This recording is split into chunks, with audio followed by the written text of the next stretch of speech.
د احد د جنگ نه پس ابو سفیان د یهودو په مرسته باندې د ټولو عربي قبیلو څخه 10,000 فوج راجمع کړ.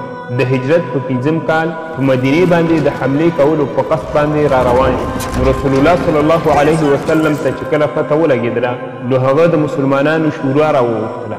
نو سلمان فارسي رضی الله عنه ویلې چې ای د الله رسوله، موږ چې به کله په فارس کې د دښمن د محاصرې لاندې راغلو نو موږ به ګرد چاپیره د خپل ځانونو څخه خندقونه باسه.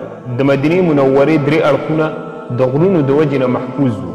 نو په یو اړخ کې صحابه کرامو 6 کیلومتره خندق وباسه. نو کله چې د کفارو فوج راورسېده ګوري چې مخکې یو لنډ خندق د اوبو څخه ډک دی. نو حیران پاتې شو چې داسې دي د خندق یو طرف ته د کفارو 10,000 فوجو او بل ته د مسلمانانو 3,000 فوجو. که چیرې د کفارو د فوج څخه به څوک مخکې راتلل نو صحابه کرامو به په غشو باندې ویشتل. نو دا سلسله تر 1 میاشتې پورې جاري وه.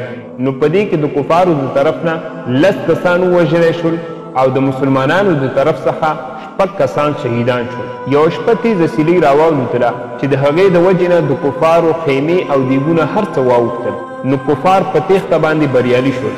نو کله چې کفار مکې ته واپس لاړل نو رسول الله صلی الله علیه وسلم واپس مدینې منورې ته راغی او د مدینې کومو یهودو چې د کفارو سره ملګرتیا کړې وه نو رسول الله صلی الله علیه وسلم د هغوی سړي ووژل او ماشومان ورته غلامان او مالونه ورته غنیمت کړل.